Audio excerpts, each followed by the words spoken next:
ibu sendiri dan janin itu sangat tidak bagus jadi untuk masa boleh menikah ya boleh, tapi ya tadi kalau bisa ditunda dulu kehamilannya dengan menggunakan aseptor KB yang cocok seperti itu.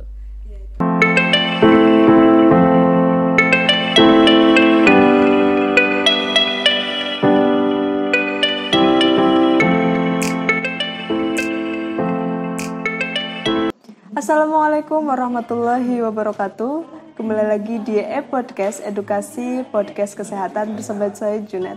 Kali ini kita akan ngobrol santai dengan Ibu Eka Rianti, narasumber kita. Assalamualaikum Ibu. Waalaikumsalam. Apa kabar Ibu hari ini? Alhamdulillah baik. Alhamdulillah sehat Bu. Amin.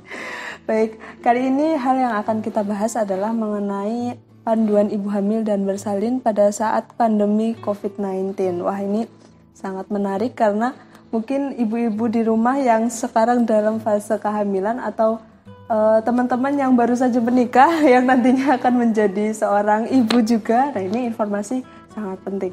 Nah, Ibu, mengenai COVID-19 di Indonesia ini kan kemarin ada berita bahwa BKKBN itu sudah memprediksi bahwa ada lonjakan ibu hamil itu menjadi lebih meningkat itu, Bu. Nah, bagaimana untuk tanggapan Ibu mengenai hal tersebut? Iya, betul sekali ya Mbak Junet, untuk semuanya juga. Memang berita terkini itu beberapa malah ada juga di daerah Jawa Barat, kalau nggak salah itu malah kelipatannya katanya sampai 105%. Nah, itu memang sangat bisa sekali terjadi. Karena kenapa? Yang pertama, di era pandemi COVID ini kan memang beberapa pelayanan kesehatan banyak yang tutup juga ya, beberapa tidak melayani pasien. Nah, untuk yang para aseptor KB mungkin beberapa juga kalau tidak ada keluhan nggak boleh periksa ke puskesmas ya, sesuai dengan pedoman yang dibuat itu. Jadi memang beberapa faktornya antara lain karena ya tadi ya tidak patuh terhadap aseptor yang dia pakai, ya mungkin bukan karena tidak kepatuhannya, tapi ya karena akses ke situnya susah. Contoh lah suntik, ketika dia harus suntik tiba-tiba tidak bisa mendapatkan pelayanan, ya sudah, terus dia tidak mengganti dengan KB yang lain, misalkan contoh dengan pil yang bisa beli di apotik, atau misalkan Sunnah Rasul ya, untuk senggaba terputus seperti itu, atau KB kalender kalau dia itu pun juga ada ininya kalau dia haidnya teratur, kalau tidak juga nggak bisa. Jadi terus dengan adanya COVID ini kan jadinya sering berkumpul, suasana keakraban, adaptasi keluarga, kehangatan itu kan jadinya ya itu juga salah satu kebutuhan. Akhirnya ya bisa terjadi ledakan-ledakan terkait dengan kehamilan. Jadi ini juga edukasi juga bagi kita semua. Memang harapannya sekarang juga banyak yang menikah ya, yang menikah ini khususnya jangan hamil dulu, karena efeknya nanti takutnya kepada ibu sendiri dan janin itu sangat tidak bagus jadi untuk masa boleh menikah ya boleh, tapi ya tadi kalau bisa ditunda dulu kehamilannya dengan menggunakan aseptor KB yang cocok seperti itu. Teman-teman, jadi yang baru saja menikah tolong ditunda dulu ya kehamilannya, karena memang dalam kondisi seperti ini kita semua juga harus tetap proteksi diri ya, seperti itu ya Bu, untuk kebaikan bersama juga ya Bu. Baik, mengenai COVID-19 pada ibu hamil kan biasanya orang membicarakan itu lebih fokus pada lansia Ibu, jadi yang lebih beresiko tinggi itu adalah pada usia lanjut. Nah, ini kan dari ibu hamil ini apakah memang sangat beresiko tinggi terkena COVID-19 atau bagaimana ya Bu?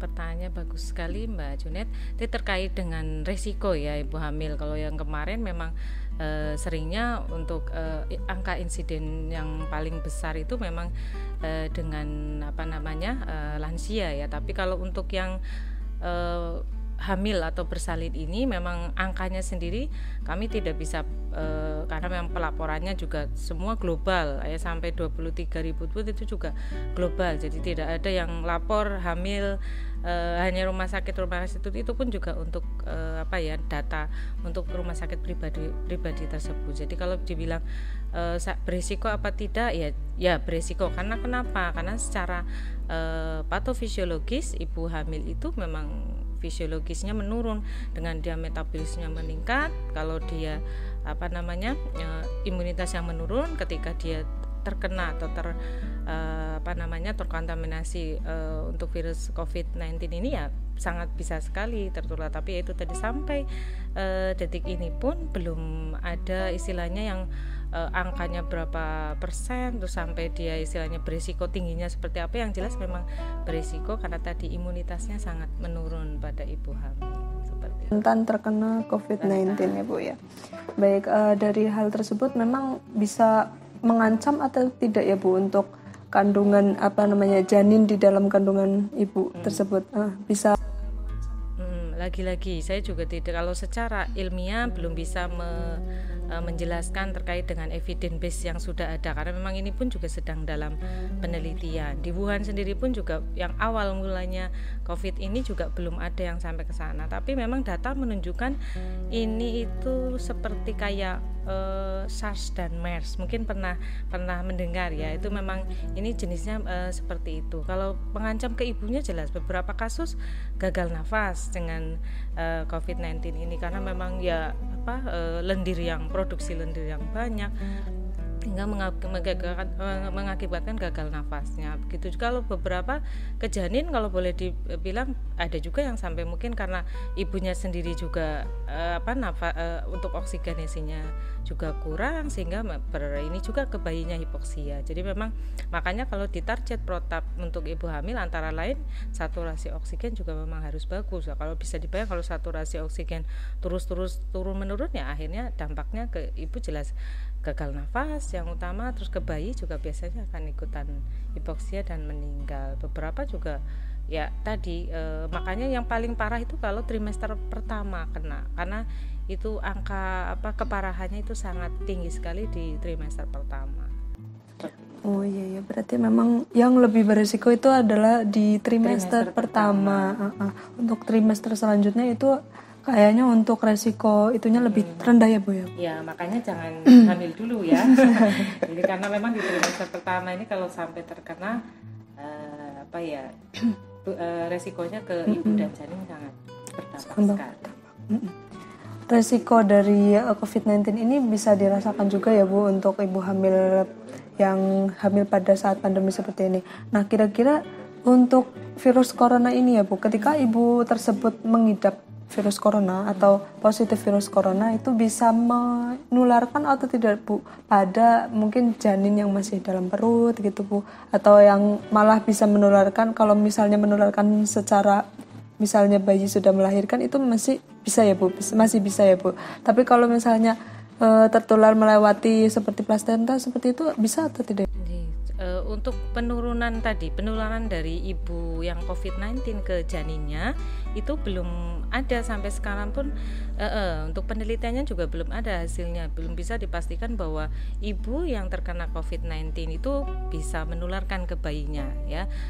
Itu belum ada sampai saat ini. Begitu juga misalkan ada petugas nakes atau keluarga ataupun yang lainnya misalkan membantu atau mendampingi proses persalinan, misalkan kok dia takut terkena cairan ketuban, sampai saat ini pun ketika diambil sampel cairan ketuban itu tidak ada COVID-19 di situ. Jadi memang pure murni saat ini penyebaran COVID-19 ini hanya penyebarannya dari droplet saja seperti itu.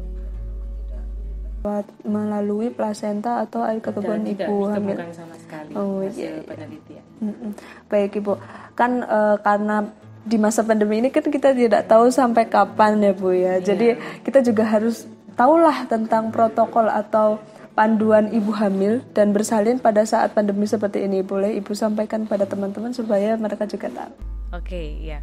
Untuk panduan ibu hamil ini ya seperti yang sudah disampaikan oleh buku panduan Kemenkes yang tahun 2020 ini, memang untuk trimester pertama dan trimester kedua itu beberapa malah tidak dilakukan pemeriksaan ya, kalau memang kecuali kalau dia memang itu ada benar-benar ada keluhan, ada yang benar, itu pun harus dengan janjian dulu dengan petugasnya. Berikutnya yang nanti akan lebih sering ANC itu adalah di trimester ketiga sambil menyiapkan juga proses persalinan. Jangan sampai juga ini karena beberapa sampai karena ya mungkin tadi takut mau konsul, takut tertular, sampai malah tidak memeriksakan kehamilannya, yang tidak boleh seperti itu ya. Itu yang kedua. Memang beberapa kasus kalau misalkan dengan ibu hamil dengan komorbid tadi ya, misalkan dia dengan ibu hamil dengan DM, ibu hamil dengan hipertensi, itu memang harus pengawasan ketat, dan itu memang harus dan itu pun juga ibu hamil semuanya harus di screening COVID-nya, karena di rumah sakit memang seperti itu, supaya tidak nanti juga ada triase pasien di rumah sakit sendiri.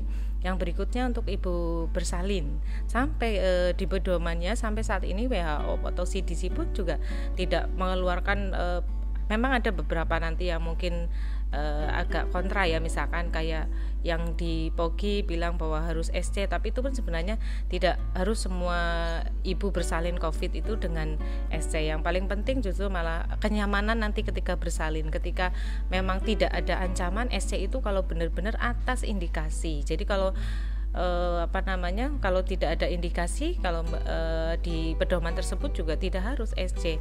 Jadi persalinan per vagina pun normal, yang penting dia aman, nyaman. Tadi juga harus dengan, kalau misalkan dia persalinan per vagina, APD yang harus dipakai juga oleh tenaga kesehatan level 2. Kalaupun misal mau SC sesuai dengan buku pedoman yang ada di POGI, memang di Obgyn ya, itu untuk Persatuan Obgyn Indonesia, memang kalau di situ tertulis memang SC, dan ruangan operasi juga harus tekanannya negatif, dan APD-nya level 3. Jadi memang sendiri-sendiri nanti untuk pedoman-pedoman. Yang tidak kalah penting sebenarnya adalah tetap ini kan kembali lagi mau new normal ya, ini juga ya, sudah masa pandemi, sudah ya istilah dibilang masih bencana sudah agak lewat ya, kepala ini sudah juga ada pengeluaran terbaru yaitu new normal. Ini juga sebenarnya sama, bukan terus new normal terus kembali seperti biasa, tidak. Kembali terbiasa di sini ya tetap prosedur pencegahan untuk COVID ini dimulai dari cuci tangan ya, dengan mau pakai hand wash itu sebenarnya lebih bagus, karena kumannya itu akan lisis sebenarnya dengan hand wash saja. Kalau cuma bepergian itu yang baru menggunakan hand sanitizer seperti itu ya. Yang berikutnya penggunaan masker itu juga penting, jangan terus kan sudah kembali normal nggak pakai masker, itu juga nggak boleh. Berikutnya juga social distancing ya, satu jarak. Kalau memang beberapa ada yang 1 meter 2 meter silakan, yang memang physical distancingnya itu memang tetap harus dilakukan. Dan jangan lupa peningkatkan imun ya, itu sangat penting sekali. Imun dengan apa? Dengan nutrisi, dengan rileks, berolahraga, rileks. Jangan, ibu hamil nggak boleh stresornya tinggi. Jadi dukungannya sangat penting sekali untuk ibu hamil ya, seperti itu. Ya, jadi memang ketika ibu hamil itu bisa menjaga imunitasnya agar tetap baik, lalu untuk memakan makanan dengan makanan yang bernutrisi tinggi seperti berolahraga juga, itu bisa beresiko rendah ya Bu terkena COVID-19 seperti itu. Baik teman-teman semuanya, terima kasih Ibu sudah iya. Jangan lupa kalau untuk ibu hamil, kalau memang sekarang kondisinya sedang hamil, baca juga buku KIA, itu penting ya. Buku KIA jangan lupa, kalau misal stikernya harus dipasang di depan pintu rumah, itu juga penting. Di situ juga edukasinya banyak, mulai dari tanda-tanda persalinan, gawat persalinan, sementara bisa menggunakan itu. Dan juga boleh menggunakan layanan konselor kami ya. Saya juga dengan Mbak Nanik sudah ada konselor, monggo siapapun boleh, itu sudah ada di WA, ada saya dan ada Mbak Nanik di situ. Silakan bisa berkonsultasi banyak di situ.